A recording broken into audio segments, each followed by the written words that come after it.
Okay, here we go. All right. All right.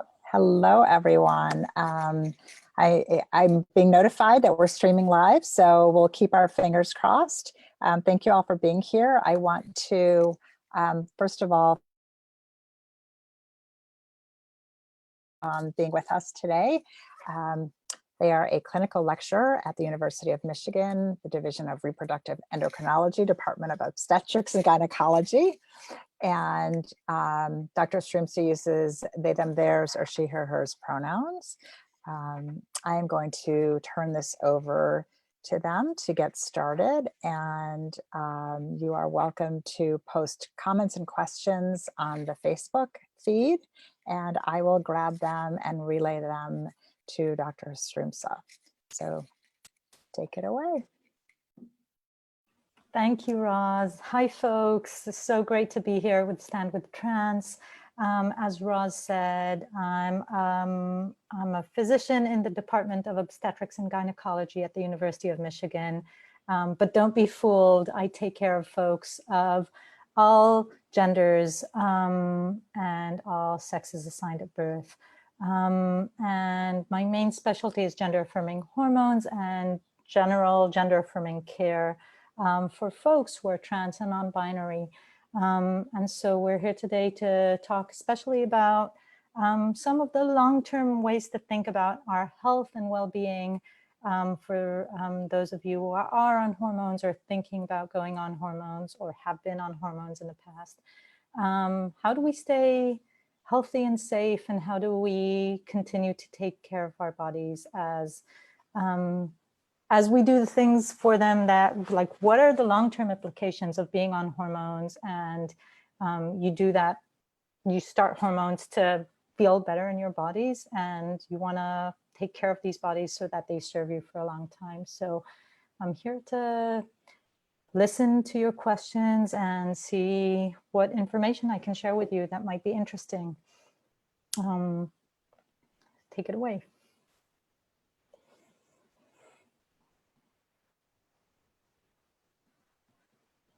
So it may take a little bit to get questions going. If you want to, it would be great to share some information about the long-term hormone use, maybe some experiences with some of your trans patients who have started perhaps in the peds department and now have transitioned out of that that age group, and you know what that is like. So I know as you start to share, you will have some questions pop up. Yeah, so I'll share some of the ways I think about this, and feel free to just interrupt me if people have questions. So I think about being on hormones as just an additional way to be in a body, and you want to try to think about how to be healthy in that body at all ages, regardless of when it is you started hormones, whether you started on blockers at puberty or whether you're 75 and starting hormones now. And whatever your age and however far you're thinking ahead, there are ways to stay healthy while you're on hormones. We do know that taking hormones, regardless of whether you're on T blockers or testosterone or estrogen, for those of you who are taking or thinking about taking progesterone, any other combination of medications, there can be implications to taking these hormones on how your body functions, and some kind of long-term, some of them short-term. Of course, there are the changes that you get from being on hormones that you wanna get, and sometimes there are implications that you don't necessarily feel or notice, and that are longer term. So I think about it kind of in systems. There might be some reproductive effects of being on hormones. What are the effects of hormones on your fertility in the long term if you're thinking about having biological children now or in the future? There are effects on your cardiovascular system and cardiovascular health. So that includes like the risk of stroke and the risk of heart attack. but also like good things, like your ability to do physical activity and what your stamina is like. Their effects on your mental health, of course, usually for better. Usually folks who start hormones that are right for them just feel better when they're on hormones. But it can be a rocky road, and it's okay for it to be a rocky road. So these are all things I like to think about. And then there's kind of, how do you stay healthy? Kind of thinking about preventing illnesses such as cancer. So for each one of these kind of buckets, I think the way to think about it is not, will hormones harm me and how, or it's not how I think about it, but given that you chose to be on hormones, what can you do to keep yourself healthiest? So in the most general terms, what I usually tell people is what you can do is do the same things that I would recommend that you do, regardless of whether or not you're on hormones, right? So take care of the organs you have, and kind of keep in mind that your hormones may be affecting them. So if you have a cervix, you need to do regular screening for cervical cancer if you've ever had sexual contact with anyone else. If you have breasts or a chest of the size that can have a mammogram, then we need to think about, or can develop. So everybody can, regardless of what your breast or chest shape and size are, everybody could potentially develop breast cancer in the future. So it's something that, regardless of what your sex assigned at birth is, so it's something we think about and we want to be aware of, and you want to be able to talk to your doctor about that. Do I need a chest wall exam in my annual exam to make sure everything's okay? Do I need a mammogram? What age do I need to start getting a mammogram at? That sort of thing. Whatever your age, whatever your hormones, you need to be exercising regularly, and you should eat your veggies. You should make sure you're eating a healthy diet. Now that's true regardless of what your hormones are. But we do have some information that being on hormones, both testosterone and estrogen in different ways, might affect your cardiovascular health. So kind of that's the way I think about, well, you know, you're going to take this medication that might affect your cardiovascular health. Regardless of what you're taking, don't smoke, right? Don't smoke. And it doesn't matter if you're smoking tobacco or weed. The smoke itself can be harmful to your cardiovascular system. I have a question here for someone who's asking, what about trans guys who've had top surgery? Can they get breast cancer? That's a great question. So generally speaking, everybody can get breast cancer. And it depends a lot, your risk depends a lot on your genetics. But people who don't have any family history of breast cancer or other types of cancer can still get breast cancer. We do know that people assigned female at birth are at higher risk for breast cancer than people assigned male at birth. And we have data on cisgender women and cisgender men. We don't have great long-term data on trans guys or trans masculine people who've had top surgery. And we don't have great long-term data on trans women or trans feminine people who have been on estrogen and progesterone. But here's what we think. We know that top surgery, for most surgeons and for most surgeries, the way they do top surgery means that they don't completely remove all the tissue that could develop breast cancer. And so what we recommend is that you kind of keep that in mind as an organ that needs to be screened regularly. So if, and that would depend, kind of what that means would depend on your age and on your background, like your family history. So assuming you're healthy and you don't have any significant family history of breast cancer, then usually our recommendations are to do like a chest wall exam every year, every other year. There's no great data on whether What to do once you hit age 40 or age 50. And if you hadn't had top surgery, we would have recommended that you get a mammogram. But you can talk to your doctor about it. But definitely we would say, well, we should think about screening you for breast cancer. So either getting a chest wall exam, make sure you're not noticing anything, you or your doctor isn't noticing anything out of the ordinary. And if you notice anything like any lumps or masses that are there for more than a couple of days and you're not sure about them, just talk to your doctor and have them check it out. So that's generally what we would say. For trans feminine people, people assigned male at birth who have been on estrogen, possibly even more so on progesterone, there appears to be a higher risk for breast cancer than if they hadn't taken hormones, but probably still less of a risk than if they were assigned female at birth. And so what we recommend, generally speaking, is once you've been on hormones for at least 5 to 10 years, and you reach the age that otherwise we would recommend that you would do a mammogram, usually that's around age 40, then that's what we recommend for you. Is it recommended to stop HRT around the time that physiologic menopause would occur?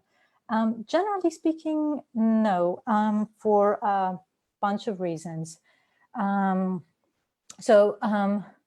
guess I'm not sure if the person was asking about whether if you're on testosterone, or if you're assigned female at birth, or if you're on estrogen and you're assigned male at birth. But generally speaking, folks after menopause are still reliant, at least to a certain extent, on hormones. And if you've masculinized or you're feminized, we generally recommend, sometimes we would recommend maybe slightly lower dose, but to continue on HRT. Here's another one. Please correct me if I'm wrong, but if I remember reading in the UCSF guidelines about stopping long-term HRT around whenever physiologic menopause would occur, which is something none of my providers have ever discussed with me, nor have I seen discussed professionally. What is the rationale behind this, considering that cis men still produce testosterone, albeit much less in older age? Of course, those who do not have a source of endogenous hormone production, i.e. those who have had an oophorectomy, being an oophorectomy is when you remove somebody's ovaries. So those who've don't have endogenous hormone production will need HRT supplementation for life, but I'm now more wondering what the rationale is behind stopping HRT around physiologic menopause and thus not having exogenous T in your system either. Is this for cardiovascular health, something else? So that's actually not, it's a good question. And what you're writing there makes 100% sense to me, meaning I generally don't stop folks from getting T when they reach menopause. Because if the right hormone for you is testosterone, if we stop giving you testosterone, then you're not going to produce it yourself. And at that point you would go, if we stop giving you testosterone and you've gone through menopause, then you'll go to kind of the hormone profile of what a cisgender woman would have at menopause, which for most transmasculine people is not right. So that's not my usual practice, to stop testosterone at the age of menopause. And in fact, I have folks who start testosterone after the age of menopause. So you can start testosterone at age 16, or you can start testosterone at age 65, and that is okay too.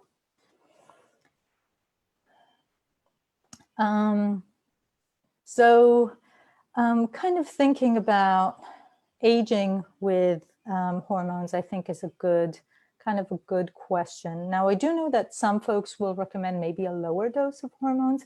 That we don't have, again, great data to rely on for that in the long run, but certainly there's no reason not to stay healthy in the older ages while you're on HRT. And there's no reason that you should stop hormones or not start hormones for some folks who who are ready to start hormones when they're older.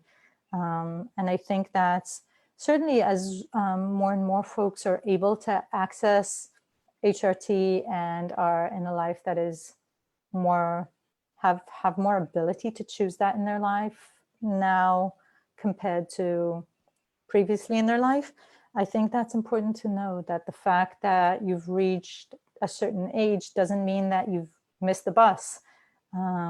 It's always okay to say, you know, now is the right time for me, regardless of what your age is. And we can support you through that.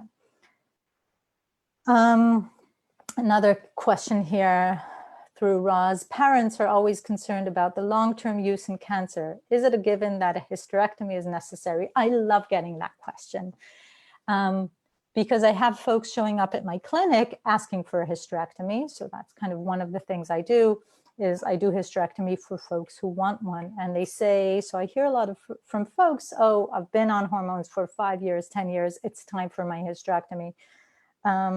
And there's actually no data and no reason to think that having been on T for an extended amount of time increases your risk of cancer in any way.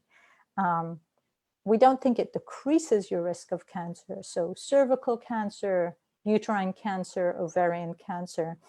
In the absence of other issues, in and of itself, testosterone doesn't probably increase those risks.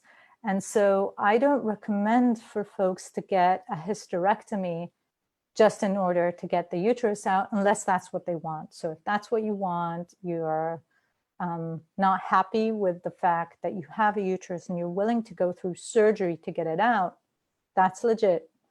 And then usually I recommend to remove the fallopian tubes along with the uterus. And I'm sorry, folks, I want to be very specific about the anatomy I'm talking about. So I'm using kind of classic anatomical terms. I know a lot of folks use other terminology about their body parts.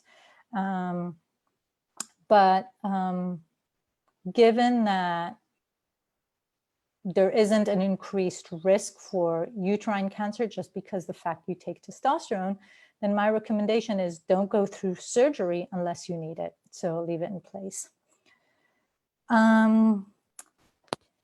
Someone else is saying, I had heard that tea would ramp up my appetite and found that true. I also heard it would help my metabolism to lose weight. I've found that not true for me, despite diet and exercise. Is that just my body being resistant, or is it a legend that tea will help you lose weight? It's a bit of a legend. What testosterone does, the main metabolic effect that testosterone does, is that it increases the rate of muscle building compared to the same body without testosterone. So generally speaking, everybody, regardless of what hormones you have in your body or what hormones you take, we all tend to gain weight over time. So often folks will say, I started hormones and I gained weight, or I stopped hormones and I gained weight. Well, most of us just tend to gain weight over time. Few folks just lose weight over time. And at the end of the day, the main effect of testosterone is that it helps you build muscle and kind of shifts around the places you hold fat in your body. With that muscle, it's easier, increased muscle, it's easier to perform more physical activity, hence have higher rates of metabolism because of that increased physical activity. But at the end of the day, it will depend on your physical activity amount compared to the amount of calories you take in. So if you're hungrier and you're eating more, then you're not going to lose weight. If you exercise more, build up more muscle, muscle tends to weigh more than fat for the same space it takes up. So you can look skinnier, but weigh more. But if you're then eating more, then you'll gain more weight as opposed to losing weight. And I think the way I kind of counsel people about weight and health, there's an approach called health at every weight. That regardless of what your weight is and what your BMI is, what I think is more important to you, to your well-being, to your health in the long run, is not what the numbers are, but how you engage with your body. What kind of food do you eat? Are you eating a lot of junk food? Are you drinking a lot of soft sweetened drinks or a lot of alcohol? Or are you eating healthy foods? It's harder for everyone, regardless of where you're sitting and listening to this right now. It's harder for us to be moving around. We're all stuck at home. But even at home, it's important that you keep moving. So the way I think about it is it's not necessarily always about whether or not you lose weight, but what you're bringing into your body and how you're using it in space and time. I know folks are also kind of worried about their weight sometimes, and weight itself can have health implications, but for most people, I'd much rather you increase your physical activity and you improve your diet than that you try to lose weight, as a generalization. And that's regardless of whether you're taking estrogen or testosterone or not. Going back to the question Roz brought up earlier, that someone said, you know, parents are always concerned about the long-term use in cancer. Is it given that a hysterectomy is necessary? So again, a couple more cancers I like to think about in terms of preventing them. So for those of you born with a prostate, if you have a prostate, the recommendations for how to screen prostates for prostate cancer are changing. They're different now than they were 5 years ago. Do you do a blood test? Do you do an exam? And they may well change again. So that's a good one to have a conversation with your doctor about, and that's regardless of whether you have surgery or not. Most folks, most transgender women who've had bottom surgery still have a prostate. And so it's worth knowing that you still have it there. It could potentially still grow and cause problems with peeing if it grows, and potentially it could develop cancer. And so that's something as you age worth talking to your doctor about. If you have a cervix, it's not affected by taking testosterone in terms of your risk of cancer. Cervical cancer is caused by a virus called HPV. There are many different types of HPV. I'm going to pause on that. I have a question going back to the issue of prostate cancer. Why wouldn't they remove the prostate at the time of bottom surgery? So I can tell you, I'm not a plastic surgeon and I don't do bottom surgeries myself. But the prostate isn't right there in terms of performing the surgery, and removing the prostate can increase the risks from the surgery. Every additional step that you do in surgery can increase the risks. And so kind of the less you do in any surgery, the better. So they leave it in place. Not everybody develops prostate cancer. And so that's just something to keep in mind, that you still have that organ. So going back to cervical cancer caused by HPV, there are different types of the virus HPV. It's sexually transmitted. So if you've never been sexually active, never exchanged genital body fluids with another person, then your risk for cervical cancer is incredibly low. It's not zero, but it's incredibly low. And that's why we do Pap smears. Pap smears help us screen for cervical cancer. We recommend that anyone who has a cervix have cervical cancer screening every 3 years or every 5 years, depending on your age. I know that's difficult for a lot of folks to have a pelvic exam, but I urge you to find a place where you feel safe. Maybe go with someone who makes you feel safe, to a doctor you know will respect you, will respect your body, will respect what you tell them about kind of what you need to make that exam possible for you. But you want to make sure you're healthy and And so we do the Pap smear to screen for early changes to help us identify before cervical cancer develops. There is a vaccine against HPV. Depending on the country, in some countries, everybody gets it.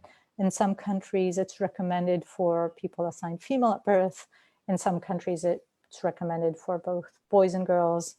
In school, you can get it. Actually, now it used to be until age 26. Now you can get it up until age 45. It's not always necessarily the right thing to do, so it's worth a conversation with your doctor, but it can decrease your long-term risk of developing cervical cancer. It's not instead of getting a Pap smear, so you still need to get a Pap smear until you have a hysterectomy, if you decide to have a hysterectomy. But again, being on testosterone doesn't decrease the risk of cervical cancer. It also doesn't increase it, doesn't decrease it. All right, can you talk a bit about Discwomative inflammatory vaginitis, DIV? That's a big one.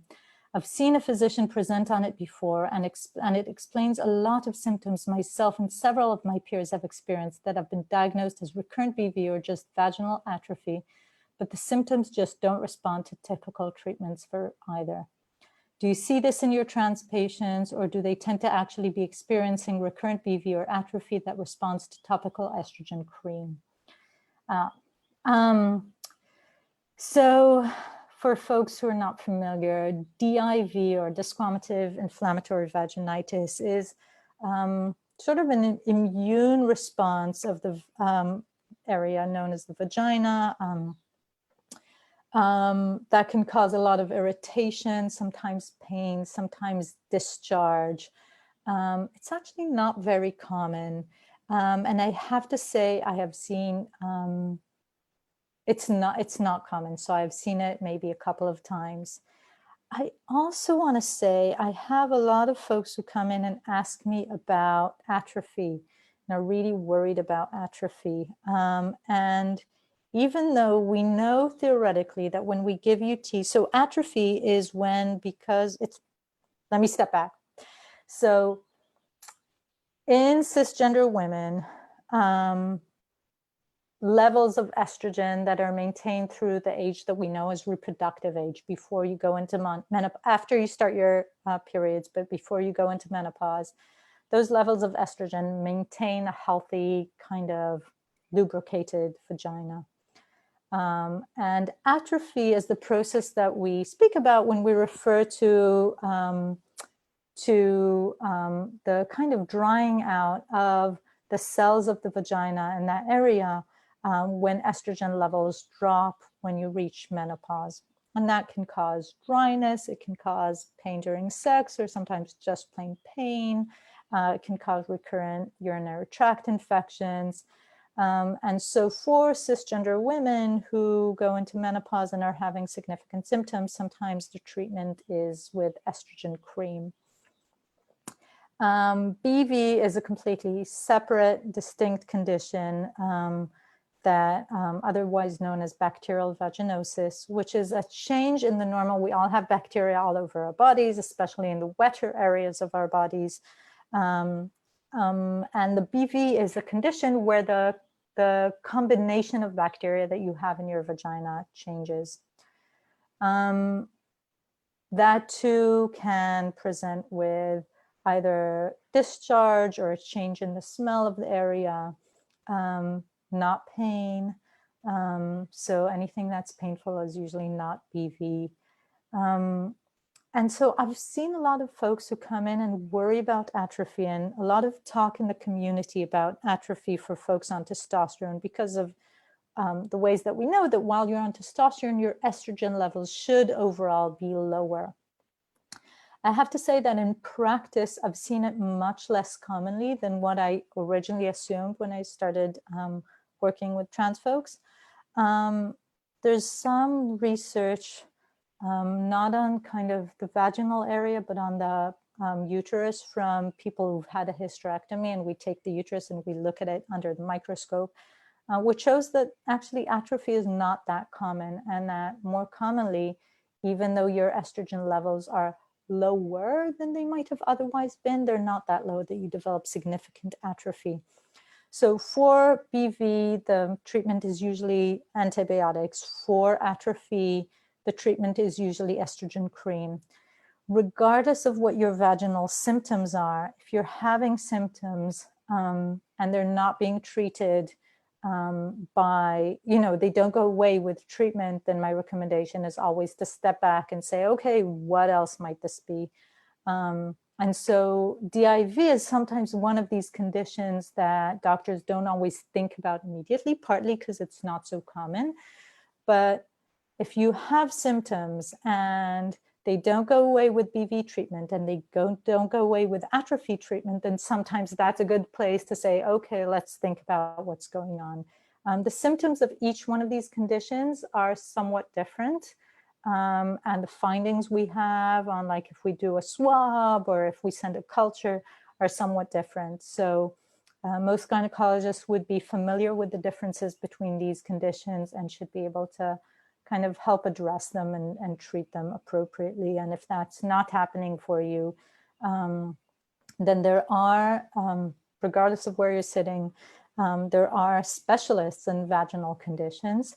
So I'm at the University of Michigan. We have a clinic specifically for vulvar disease and vaginal disease that I work closely with and I refer patients to. And you can always ask if you have a gynecologist you do trust or a hormone doctor you do trust, ask them to talk to the specialist. If you're going to go to a specialist, if you need a specialist, but you're worried about how they'll treat you, will they understand the testosterone you're on? Will they understand who you are? Will they use the right pronouns? Ask the doctor you trust to talk to the doctor you don't know. And they can often help kind of facilitate and make sure you're going somewhere safe. I have a question here about, does estrogen cream increase cancer risks? Like most things, the answer is it depends who you are, how you use it, how much you use it, what you're using it for.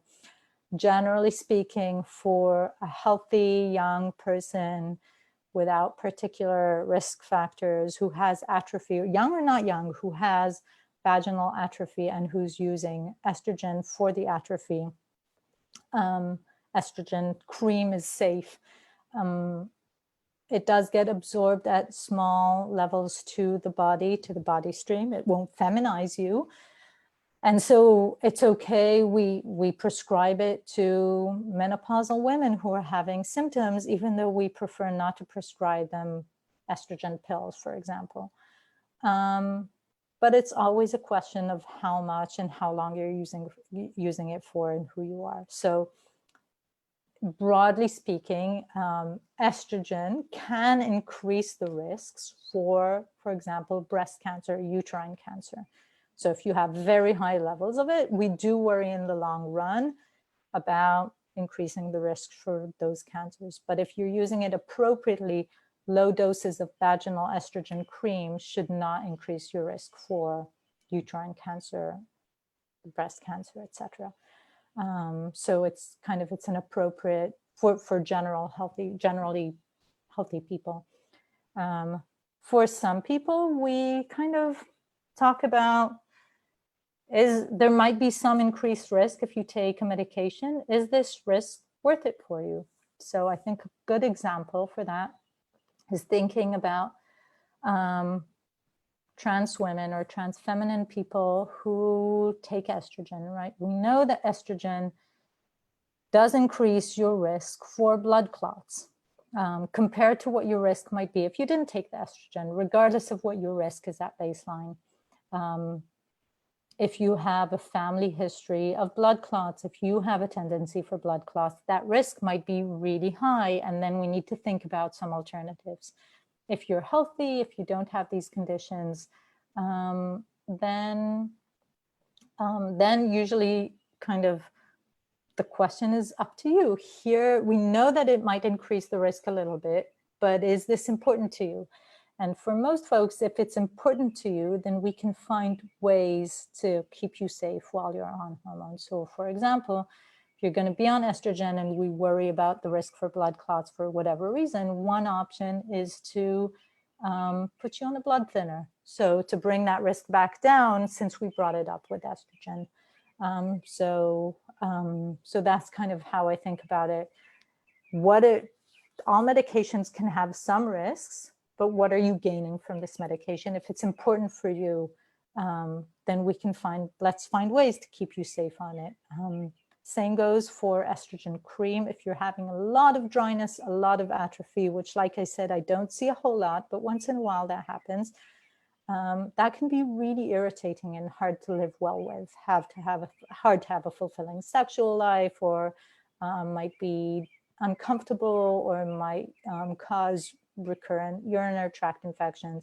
So that's important. So then we can minimize how much cream we give you, and find ways to kind of make sure that we don't increase the risk too much. Let's take a breath here.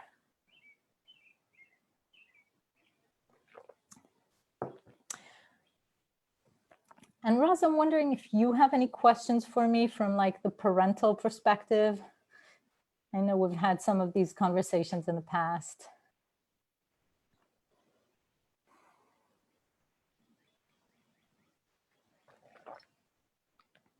All right. So when you see a trans woman, they still need to go to a urologist. I guess I'm not sure I understand the question for prostate. Oh, so for prostate screening, most primary care physicians, GPs, do kind of prostate cancer screening. I'm not a primary care physician, so when you say, do you provide all care? I recommend that people have a primary care physician. Even though I got a broad medical education, I'm trained as a gynecologist, not as a primary care physician. Yeah, I got it. Thank you. I do try to kind of give people comprehensive care. So when you start hormones, or when you continue hormones, we want to keep thinking about all the other things that affect your health, your mental health, your physical health. But I do recommend that folks have also a primary care physician that can not only help you with stuff that I'm not an expert in, like prostate cancer screening, or like medications for mental health issues. I can talk to you about your mental health, but I don't regularly prescribe anti-anxiety, anti-depression medications, that sort of issue. I will say I also really strongly recommend that folks have a primary care physician, even if there's nothing wrong going on with you. And even if you're young and healthy. It's true for anyone, but especially for trans folks. You want to have someone you can reach out to when you're sick and you need something.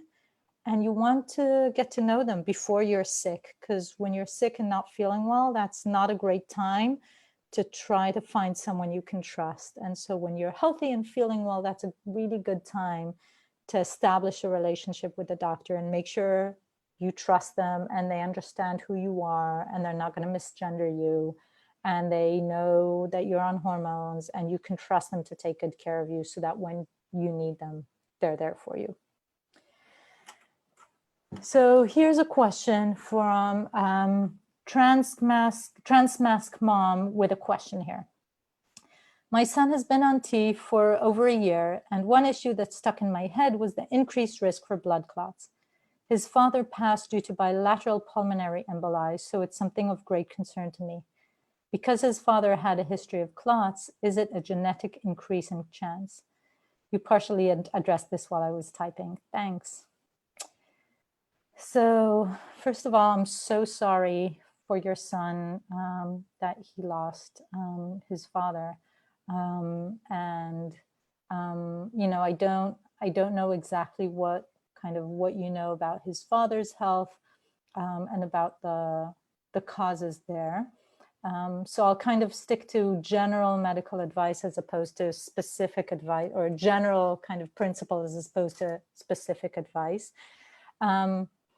But I will say that for some people, while some blood clots are kind of a one-off that is not because of a genetic issue. Some people have clots that are at least partly because of a genetic issue. And if that was the case with your son's father, then his father may or may not have passed that tendency over to his son.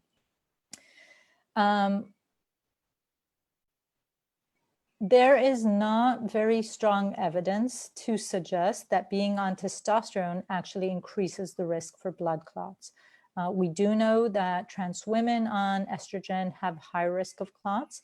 That doesn't seem to be the case for trans guys on testosterone.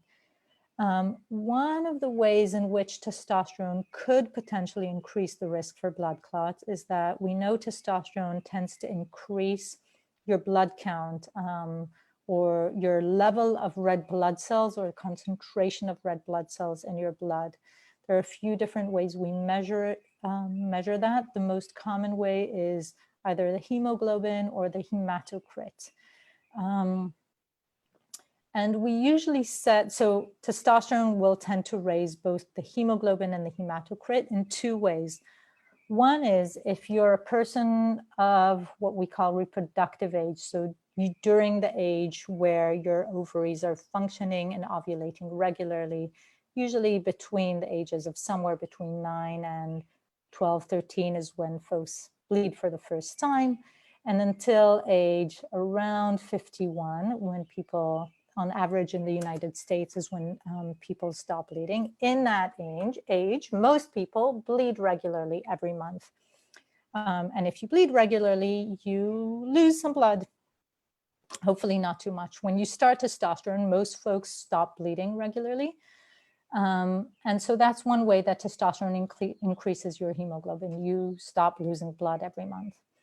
The other way is directly through increasing the production of red blood cells. And so we tend to, and we know that if your hematocrit is very high, you might have an increased risk of blood clots just because your blood is essentially thicker. With other illnesses, with conditions, blood conditions where the hematocrit tends to go high, there might be at some point higher risk for blood clots. And we know that with other conditions, that risk is set. So we kind of set the cutoff that we want to be at 50 to try to stay below that for the hematocrit, with a presumption that a hematocrit less than that is safe. And with a hematocrit less than 50, we don't think you'll have an increased risk for blood clots. And so that's one of the reasons we do blood tests regularly for folks on hormones. If you're on testosterone, we'll check your blood count or your CBC every once in a while, and different doctors will ask you to do it at a different rate. Most folks, once they've been on testosterone for a while, for example, the USCSF guidelines will recommend blood tests once a year unless something changes, just to make sure your hematocrit is not too high. If it is higher than 50, there are things we can do about that. Sometimes it's about decreasing your dose of testosterone. Sometimes it's related to you can donate blood, that'll bring your hematocrit down. Sometimes there's something else going on that we want to make sure. Smokers tend to have a higher hematocrit. As long as your hematocrit is below that, we don't have good reason to think that being on testosterone actually increases your risk for blood clots. So that kind of going back to your question, circling back, overall, kind of my concern for risk for blood clots for transmasculine people is not high. It sounds like it's worth, given your son's particular family history, that it's worth sitting with the doctor and kind of hearing all the details of what happened there and seeing if there's something else that needs to be done to make sure he stays healthy, even regardless of the fact that he's on testosterone. How often should blood levels be checked for anyone on hormones? Are you seeing new patients now via telehealth? The second question is easy. The answer is yes. I'm seeing patients via telehealth. They have to be in the United States, in the state of Michigan, because my license, sorry, my license to practice is in the state of Michigan. I know a lot of providers across the country in the US, and I imagine in other countries as well, are seeing patients via telehealth, and I do see new patients. The first question, how often should blood levels be checked for anyone on hormones? And the easy answer is it depends. Generally speaking, once you're stable on hormones, most doctors will, and you're on the same dose and you've been on it for a while, most doctors will say as long as nothing changes, once a year. I'm sorry. So most doctors will say once a year.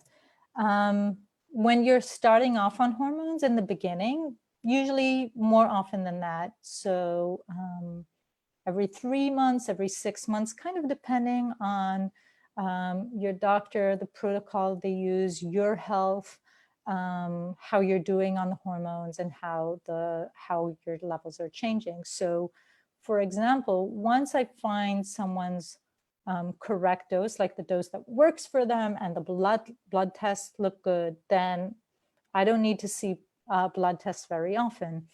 And I tend to individualize it. So for some people, they're like, if you're worried about your levels, if you don't feel well, I'm going to say, okay, let's get your levels and see where you're at. But how you feel is more important than what the blood test says.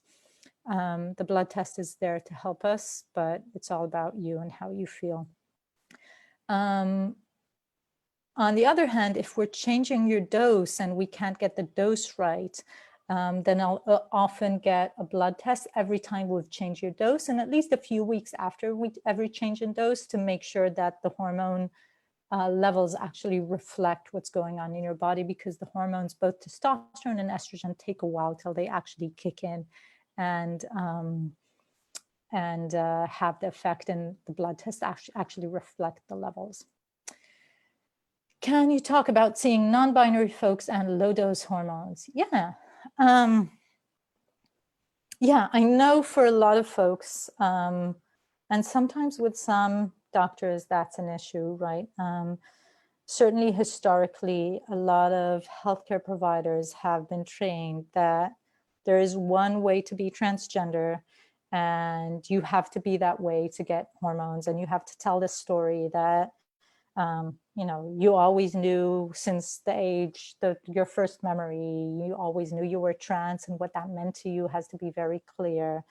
And I think those stories, it's becoming more and more clear that they're true for some people, but not for everybody.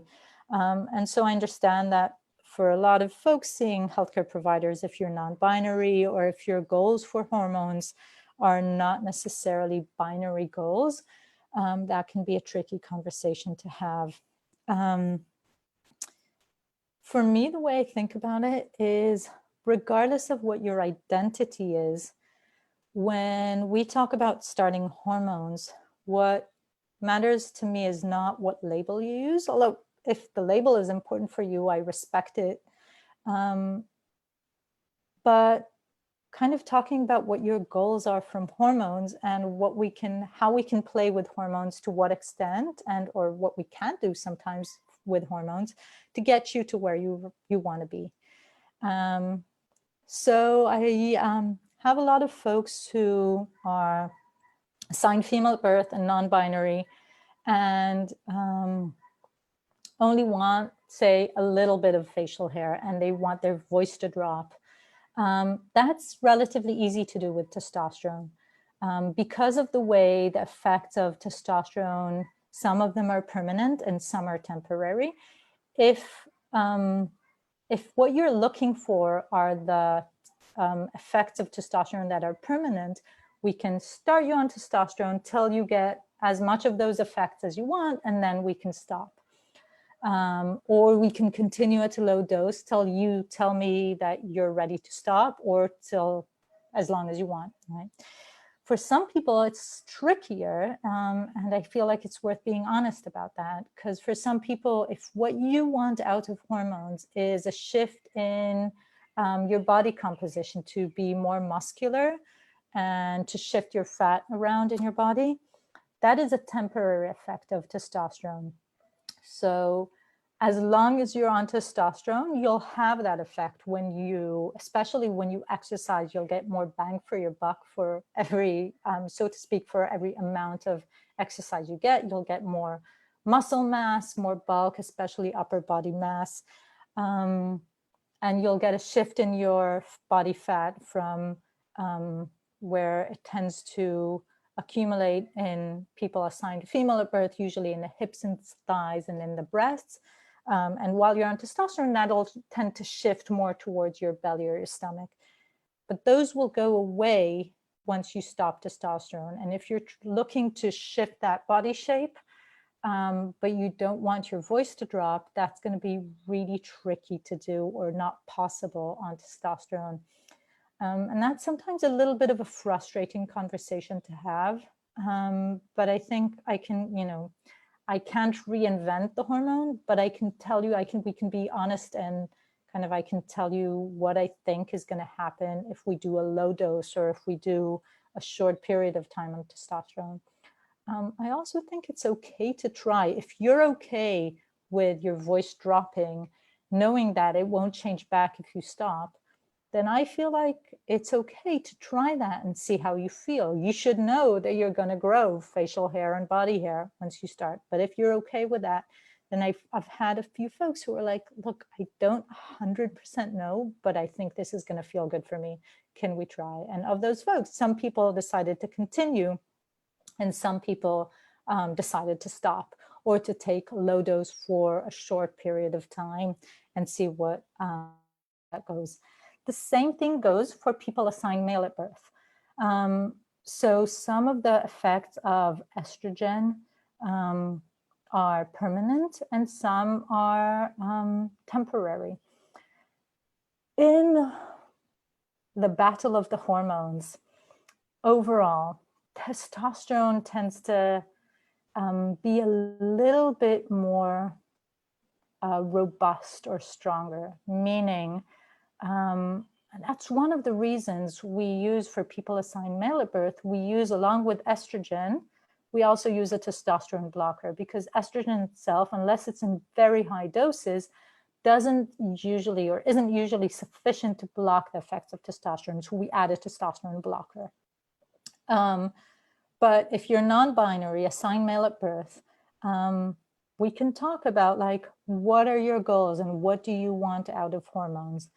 If what you want is mostly the shifts in body fat, you're going to get those as long as you're on estrogen, and they may well gradually go back when you stop estrogen. If what you want is growing breasts, then there is a long-term effect of that, even if you stop estrogen, or it kind of gradually decreases over time. And I think it's totally okay, if you're okay with that, to try a low dose of estrogen and see where you're at with or without a testosterone blocker. It's going to be very hard if you're bothered by facial hair or body hair and you're trying to get rid of it. It's going to be very hard to do that without a testosterone blocker, especially on a low dose of estrogen. Because of the different ways that estrogen and progesterone work on our bodies, folks who identify as binary, usually kind of, for most people, we start on kind of what we imagine is going to be a full dose of testosterone when we start them on hormones. But with estrogen, we actually tend to ramp it up gradually, and that can be really frustrating for folks. They're like, I'm here, I'm ready for change, and now you're telling me it's going to take 6 months till I'm even on the full dose. And I hear that. That can be really frustrating. The reason we do that is that there's some evidence that makes us think that if we start too quickly on the full dose, we'll actually get a counterproductive effect of not growing breasts to their full potential. If that's not what you're interested in, then that's okay. I think it's, as long as we make sure you're safe on the lower dose because of the different side effects of the medications, we need to check that first. That's okay. Then we can ramp it up more quickly. If you're not interested in blocking hair growth, facial hair, body hair, or blocking loss of hair, like frontal loss of hair on the top of your head, then you don't have to be on a testosterone blocker. So that's kind of for people assigned male at birth who identify as non-binary or who want non-binary results from their hormones. That's totally something that we can try to do. One caveat or one kind of thing that I do want to tell people is that I don't love for folks to be on a blocker for a very long time without getting some kind of replacement hormone instead. And the reason is that if we just block your testosterone, if you're assigned male at birth and we just block your testosterone and we don't give you estrogen instead, then what we're causing you is a depletion of any sort of hormone.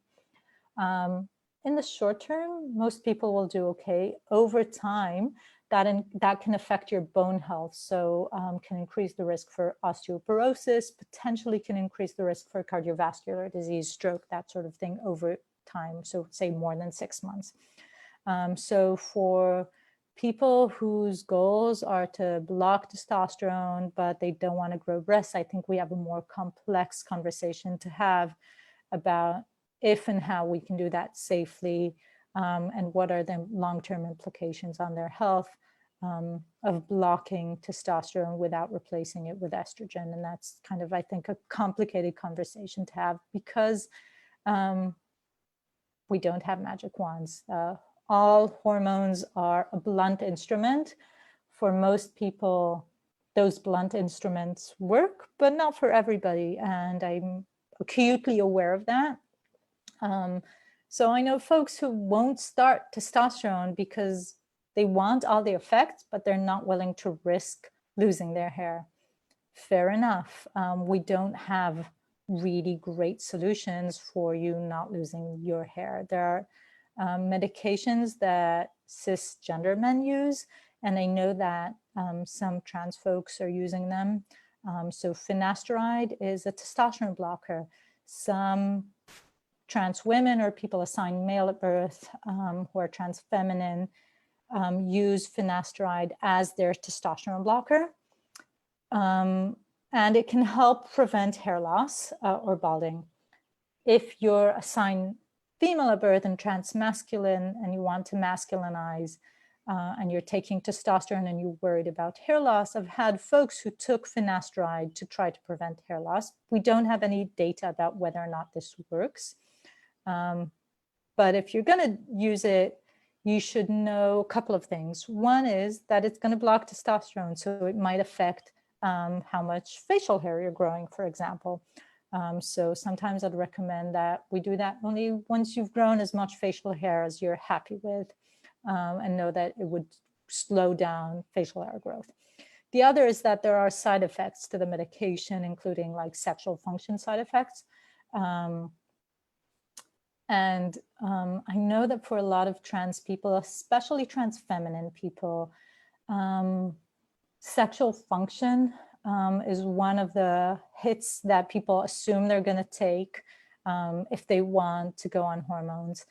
And I usually try to talk to people and find ways. And we actually know that trans feminine people can have full, fulfilling sexual lives. But that sometimes the medications in and of themselves have effects on your sexual function. And so we can sometimes adjust your medication. Sometimes it's about talking about expectations or what sexual function looks like and what sexual pleasure looks like.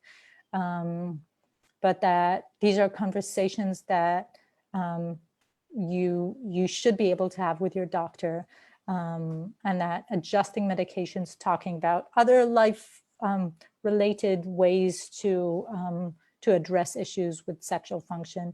All of these are important in order to make sure that you're able to live kind of your fullest lives, including sexual lives, especially that for a lot of trans people, medical transition is an important step towards feeling better about your body, and you don't want to take away with that the ability to enjoy and have sex. That sometimes opens up with that better feeling. So we're out of time, but perhaps another time we can talk about fertility and hormone use. I would love that. I think we can talk about long-term fertility, different ways of thinking about family building, either genetic or not genetic. What effects do we know hormones have or don't have? This was great. Amazing. So I just sit here listening, and it's always informative, and I always learn something. And you know, as a parent of a 21-year-old trans man, we're sort of in our next phase. So I look at this through different eyes and, you know, different perspectives to try to understand what might be going on. And I know you touched on the Pap smear, and you know, that's a tough one. Cis women don't like going for Pap smears. So how do we get young trans men to follow the protocol so we keep them healthy, but not freak out about the whole process and, you know, creating a dysphoric experience all over again? Totally. I think that's one that's worth a conversation in and of itself. Yeah. Going to the gynecologist or going to get your privates checked out. Yeah, that's a good one. All right. We'll stay tuned for part 2 and part 3. This was such fun. Thank you so much for having me. Oh, thank you for being here. And by the way, do you see cisgender women as well, or is your practice all trans folks? My practice is mostly trans folks. I'm completely open to seeing cisgender women as well. My practice is primarily dedicated to trans folks to make sure that I have time for them, because not a whole lot of other people see them. So, but I'm totally open to seeing cisgender women, and I have a handful of patients I see regularly. Awesome. Well, I'm so glad that you're here for our adults in the community. It's really critical and important. And if you're a new patient, you know, just what's the phone number? I'll put it right in the chat here. Phone number. Who do I call? So you have to be in the state of Michigan. Yep. And here is the number. These days, these things are changing daily because of the ways we're adjusting constantly to COVID. Right now, the best number to call is 734 763 4323. And that will be 4323. And that's the Center for Reproductive Medicine at the University of Michigan. Again, everybody I work with, regardless of where the clinic is, knows that I work with people of all genders and all sexes assigned at birth. The front desk folks are very used to seeing people of all genders, the MAs, the nurses.